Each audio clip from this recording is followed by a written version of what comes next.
If you've ever felt like you arrived in this world, already carrying something you were never given a name for, then what I'm about to tell you about Sophia is going to change how you understand yourself entirely.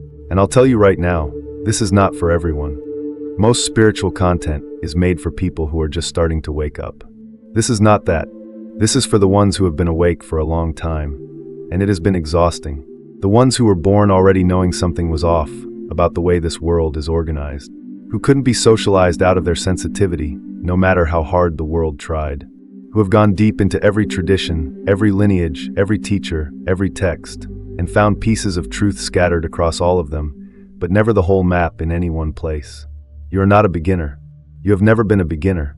What you are is someone who has been carrying ancient knowledge inside a world that has largely forgotten it exists, and doing so without a name for what you carry, without a community that fully sees it, sometimes without even the language to understand your own experience. The grief you feel?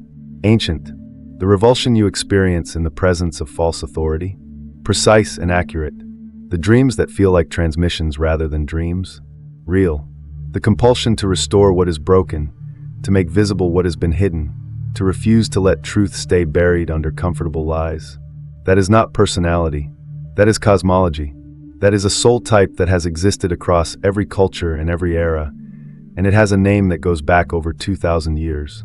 You are a daughter of Sophia. Let me tell you exactly what that means, and why every single thing that has ever made you feel too much, too deep, too different, is actually the most coherent thing about you. Before I name the 7 signs, I need to give you a frame, not a religious frame, not a belief system you have to adopt, but a cosmological map that will make everything else click into place.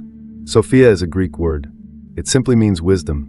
But in the ancient Gnostic traditions, the mystical, underground spiritual movements that flourished in the 1st through 4th centuries alongside early Christianity, drawing from Egyptian mystery schools, Jewish mysticism, and Greek philosophical thought, Sophia is far more than a concept.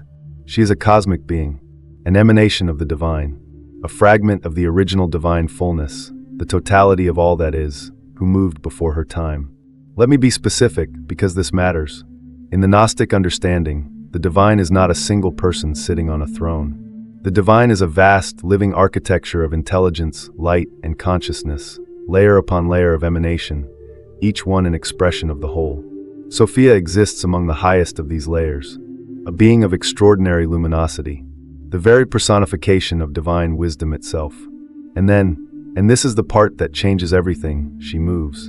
She acts. She reaches beyond the boundaries of her proper sphere, drawn by an overwhelming longing.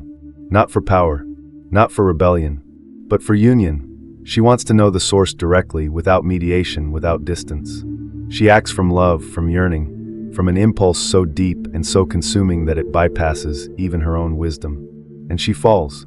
From her movement, from her longing, from the fracture of her reaching, the material world is born. The ancient Gnostic text known as the Pistis Sophia, one of the most extraordinarily complex and rarely studied mystical documents ever preserved, discovered in codex form in the 18th century, and only properly translated and understood in the modern era, describes what happens next. Sophia finds herself in the Kenoma, the vast cosmic void, the hollow expanse of separation between where she is and where she came from, and she weeps. She cries out for restoration. She longs, with everything she is, to return to the light she descended from. But here is the truth that the surface reading always misses. This is not a story of failure. This is a story of the price wisdom pays to enter the world. Sophia did not fall because she was weak.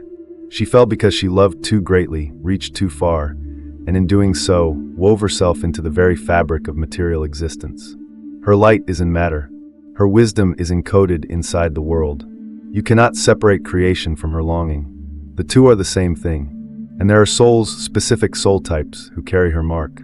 Not by bloodline, not by initiation into any physical tradition, but because something in the architecture of their being resonates at the frequency of her grief, her knowing, her impossible drive to restore what was fractured.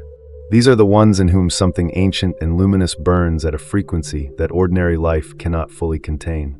The ones who have always felt that what lives inside them is somehow too large for the container they were given. Sophia's mark does not follow the boundaries of the body. The soul has no gender, and neither does the knowing you carry.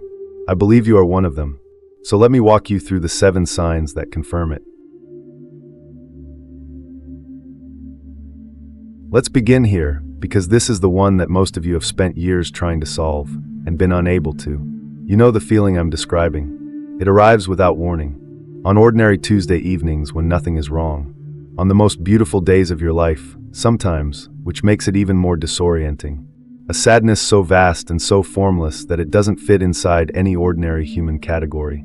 It's not missing someone. It's not loneliness in the way that word is usually used. It's not even grief for a specific loss, though you may have layered many losses on top of it over the years. It is older than your biography. In Gnostic mystical language, this experience has a precise name. It is the ache of the Kenoma. The Kenoma is the cosmic void, the vast, empty expanse of separation that exists between the material world and the original divine fullness. Sophia herself wept in the Kenoma. According to the Pistis Sophia, her tears in the void were not simply emotional, they were cosmologically generative. The ancient texts suggest that water, as an element, carries her grief, that you are literally surrounded by the material traces of Sophia's longing every time it rains. What you feel is not personal grief. What you feel is cosmological homesickness. I want to sit with this with you for a moment, because I think this distinction matters enormously. There is a specific kind of longing that daughters of Sophia carry, and it is vertical, not horizontal. Most human longing is horizontal. We miss a person, a place, a version of ourselves, a season of life that has passed. That longing reaches outward, towards something on the same plane of existence that we simply no longer have access to. The longing that daughters of Sophia carry reaches upward. It reaches toward something that exists on a different level of reality entirely, toward the source, toward the divine fullness from which Sophia herself came. And because that fullness is not accessible on the material plane, the longing never fully resolves. It becomes a permanent resident in the body, a lohum beneath everything. I've sat with this in my own life. There are moments, particularly at dusk, when the sky turns that particular shade of deep violet and everything goes quiet, where something in my chest just opens and aches in a way that no human relationship, no achievement, no beautiful experience has ever fully answered. I used to think something was wrong with me. I used to think I needed to fix it. Now I understand it as orientation. It is the soul recognizing its distance from origin and using that recognition as a compass rather than a wound. The grief does not need to be healed. It needs to be understood as direction. This one has probably caused more disruption in your external life than almost anything else. Because here is what it looks like from the outside. You are difficult. You are not a team player. You ask questions that make authorities uncomfortable. You refuse to defer to hierarchy simply because hierarchy demands deference. You've been called too sensitive, too intense, too much not practical enough, not willing to just go along with how things work. But from the inside, what you are experiencing is not rebelliousness. It is not ego. It is not even principled dissent in the ordinary sense. It is something far more primal, a visceral, involuntary, almost physical revulsion in the presence of power that has become untethered from wisdom. Let me give you the Gnostic frame for this, because it is one of the most sophisticated pieces of cosmological thinking I have ever encountered. In Gnostic cosmology, the force that governs and constructs the material world is called the Demiurge, from the Greek meaning craftsman or artisan. The Demiurge is not the highest divine. He is a secondary creator, an emanation who has cut himself off from awareness of the true source and, in that ignorance, believes himself to be supreme. He builds systems. He creates laws. He demands obedience. He constructs hierarchies and calls them sacred. He mistakes control for wisdom and order for truth. The ancient Gnostics who understood this dynamic were not being nihilistic about earthly life. They were making a precise spiritual observation that there is a certain quality of power in this world, in institutions, in religions, in governments, in social structures, that has the form of authority without the substance of genuine wisdom underneath it. And this kind of power, wherever it appears, demands submission. Not because the submission serves anyone, but because the absence of wisdom creates a constant need for external validation and control. Daughters of Sophia carry what I can only call the Demiurge recognition reflex. You walk into a space, a church, a corporation, a relationship, a social system, and before you have consciously analyzed anything, your body has already registered the quality of power present. Whether what is standing in front of you is genuine wisdom or elaborate performance. Whether the person asking for your deference has earned it with truth or is simply occupying a position that requires you to pretend. And you cannot pretend. That is the thing. Other people seem to be able to nod and comply and navigate these systems with relative ease. You physically cannot. Not because you're incapable of being gracious or professional, you are both of those things, but because somewhere in you there is an absolute refusal to surrender your discernment to something that has not earned it. This has likely cost you. I know it has cost me. There are rooms I have walked out of, relationships I have ended, entire social structures I have stepped away from, not out of drama, but out of this deep, non-negotiable inner knowing that participation in certain kinds of power is a form of self-betrayal. The world will tell you that is arrogance. I want to tell you that it is integrity, and it is one of Sophia's most ancient marks.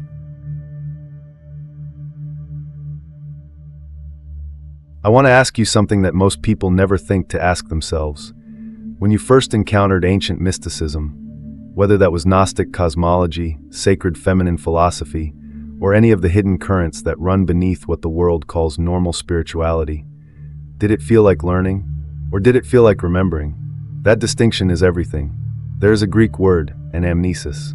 It means the unforgetting, the retrieval of knowledge that the soul already possesses, but has temporarily lost access to in the process of incarnating into a body. Plato, the philosopher whose profound investigation into the soul, into ideal forms, into the nature of knowledge and reality laid the groundwork for centuries of mystical thought that followed him, built his entire theory of knowledge around this concept. He argued, in dialogues that are still studied more than 2,000 years after he wrote them, that what we call learning is not the acquisition of new information. It is the soul remembering what it already knew before it arrived here. For Daughters of Sophia, this is not philosophy. It is lived, embodied experience. You have picked up a text, the Pistis Sophia, the Gospel of Mary, the Hermetic Corpus Hermeticum, a book on Kabbalistic cosmology or sacred geometry, and felt your chest tighten. Not with confusion, with recognition. You have heard a concept explained for the first time and felt, with total certainty, that you already knew it. Not vaguely, precisely, as though the words were a key turning in a lock that had always been inside you. This is anamnesis. This is the soul that never fully forgot, doing what it is built to do, reaching back through the veil of incarnation toward the knowledge it carried, before it descended into form. And here is what makes this sign particularly important to understand. It means your relationship with esoteric wisdom is fundamentally different from the relationship that intellectual curiosity creates. A person who studies spirituality from curiosity accumulates information.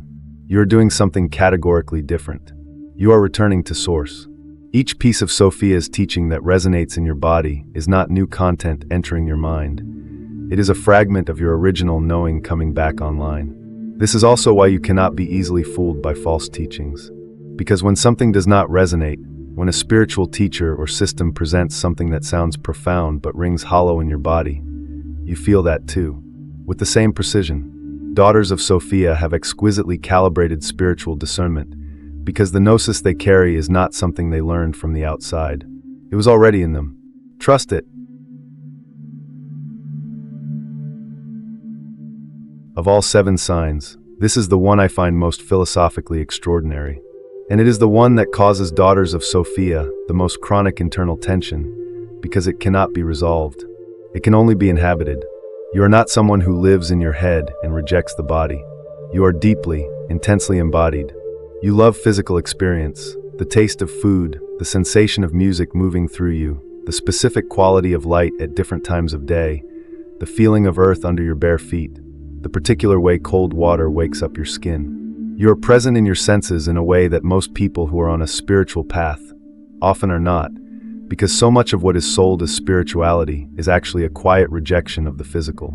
But simultaneously, in the same moment, in the same breath, you carry an absolute awareness that matter is not the whole story, that this body, as real and as beautiful as it is also a container, a temporary vessel for something that does not fully fit inside it, and sometimes, in honest moments, even a cage, not in a way that makes you want to escape it, but in a way that makes you deeply, quietly aware of the compression. In Gnostic cosmological thought, the human being exists in 3 distinct layers simultaneously.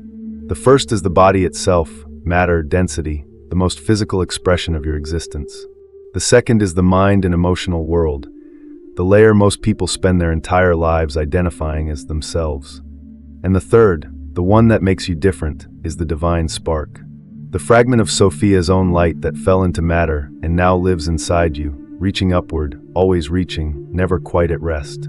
Most human beings move through life almost entirely within the first two layers. That is their complete experience of being alive, the physical and the emotional mental. And there is nothing wrong with that. But you do not have that option. Something in you refuses to be contained by only two dimensions. The divine spark inside you is awake, fully awake, and that changes everything about how existence feels from the inside. You feel it as a kind of double vision. You can be laughing with your friends, completely present, enjoying the moment with your full body. And simultaneously, there is a part of you that is watching from a place that is slightly outside the frame, observing, knowing, aware of something vast and unnamed that is present underneath the ordinary surface of the scene. This is not dissociation. Dissociation is a retreat from presence. What you experience is the opposite. It is an excessive presence, a presence so expansive that it touches more dimensions than the social moment around you can hold. You contain eternity inside a body that is temporary, and you have always known both of those things at once, without contradiction.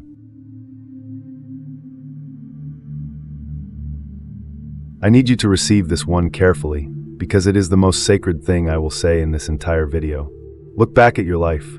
Look at the losses that felt unsurvivable, the betrayals that cracked your trust in reality itself, the periods of darkness so complete that you couldn't see the edges of them, the relationships that ended badly, the dreams that collapsed, the versions of yourself that you had to grieve to become who you are now. What did all of that produce? Not just healing, not just resilience, depth, a specific kind of depth that cannot be purchased, cannot be learned from a book, cannot be simulated through any experience except descent. You can sit with someone in their darkest moment, and they feel held, not because you have the right words, but because something in you knows that darkness from the inside. You have been there. You came back, and you brought something back with you. In Gnostic cosmology, Sophia's fall is not, in the final telling, a tragedy. The ancient texts are extraordinary in this way. They are willing to hold the complexity that the greatest creative act in the cosmos was also the most painful. Without Sophia's descent, there is no world.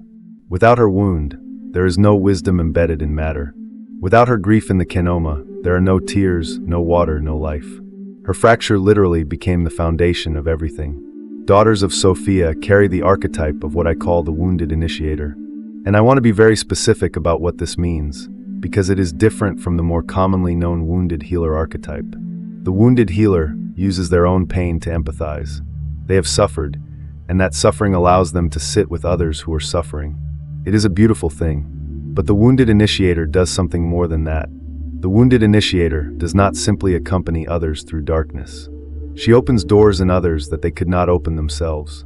She is a threshold, a passageway, through which something ancient and necessary moves. And she can only be that threshold because she has made the full descent herself and returned.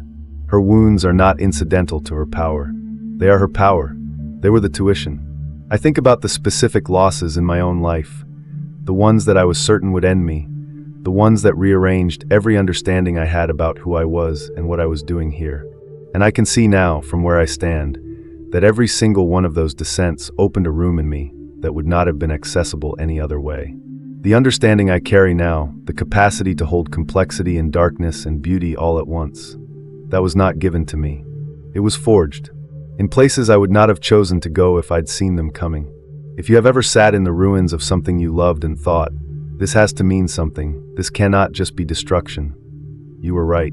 It was not just destruction, it was initiation. It was Sophia working through your biography, building her threshold inside you, one fracture at a time. Your wounds are not something to overcome. They are something to understand, because they are not just yours, they are hers. This sign is about something that cannot be fully explained in rational language, and I think you'll understand why in a moment. When you sleep, you do not always dream in the ordinary way. There are dreams that are obviously psychological, the mind processing daily experience, sorting emotional content, running its nightly maintenance. You know what those feel like? They have a certain texture, a certain logic, even if it's dream logic. And then there are the other kind, the ones that don't feel like dreams at all, the ones that feel like transmissions. You wake from them, and the information inside them does not belong to your personal history. It is not material from your memories, not projections of your fears or desires. It comes from somewhere else. It carries symbols that are older than your biography, geometric forms, ancient languages, vast landscapes that don't exist on this earth, presences that are not human but are extraordinarily intelligent, communications that you can feel but not always fully translate. You sometimes carry a quiet, non-dramatic certainty about things that have not happened yet. Not dramatic prophecy, nothing like that, just a knowing. A settled sense of what is coming that is so quiet and so sure that when it happens, you almost expected it. And when it doesn't happen, you go back to the knowing and realize you misread the signal slightly, but the signal was real. Beyond sleep, you perceive layers. You walk into spaces and feel their history, not in an imagined way, but in a way that is as real as temperature. Old grief in certain buildings, residual joy in certain landscapes, a heaviness in places where terrible things happened, a lightness in places where love accumulated over generations. You have known things about people within moments of meeting them. Not all things, and you have certainly been wrong, but there is a baseline red that arrives before analysis. Before they have said enough words for you to have reasoned your way to a conclusion. Something simply knows. The ancient Gnostic and mystical traditions understood this capacity through the concept of the world soul, the vast, cosmic intelligence that permeates and dreams through all of material existence.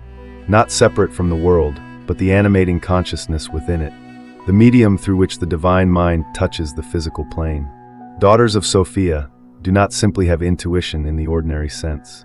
Their psychic membranes, the boundary between personal consciousness and the larger field of the world soul, are unusually permeable. They participate in a field of knowing that extends far beyond their individual experience. They receive signals from the larger intelligence that underlies matter. This is why you sometimes feel too much, why you cannot spend extended time in certain environments without being profoundly affected, why you absorb emotional and energetic information from people around you in ways that others don't seem to. You are not overly sensitive. You are extraordinarily porous, in the most precise and valuable sense. You are built to receive what the world soul broadcasts, and the world soul broadcasts constantly. Learning to work with this rather than against it, learning to be porous without being overwhelmed, is one of the primary tasks of a soul like yours in this lifetime.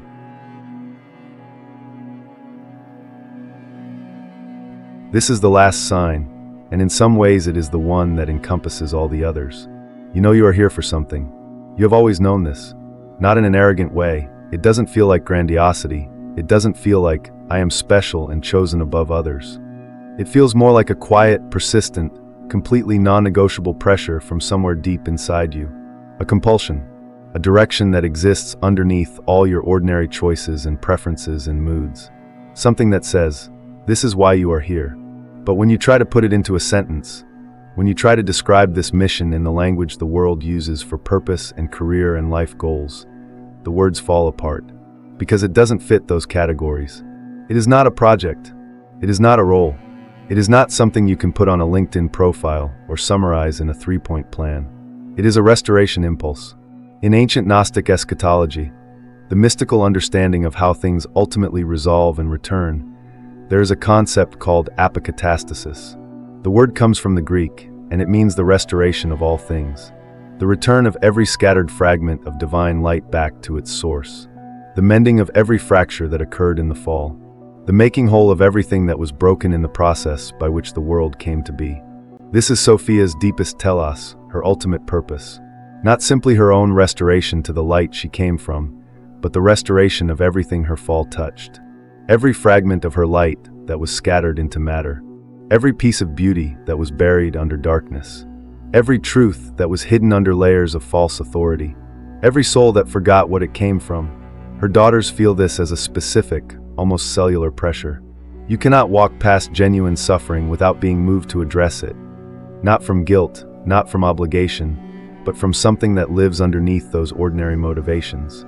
You cannot witness something beautiful being destroyed or hidden or silenced without feeling a profound drive to protect it, restore it, make it visible again. You cannot leave fractures alone. in people, in communities, in ideas, in history, in the narratives that have been distorted by power to serve power rather than truth. Wherever you find something that has been diminished, broken, falsified, or forgotten, you feel the pull toward it, the compulsion to restore. And this is crucial to understand. You are not a fixer. Fixers operate from anxiety and from the ego's need to resolve discomfort. What you carry is categorically different. It is a knowing that wholeness is the original state of all things, that the fracture is not the final word, that what was scattered can be gathered, what was broken can be made whole, what was hidden can be returned to the light. This is Sophia's work, and you carry it in your body without ever being formally assigned to it, without anyone ever explaining it to you. It simply is. It has always been. It will be until you are done. Not to accumulate power, not to achieve recognition, not even ultimately to be understood, to restore. You did not stumble onto this video by accident. And I think somewhere beneath the part of you that scrolls and clicks and moves through this world like everyone else, you already knew that before I said it. Sophia did not fall so that her light would be lost.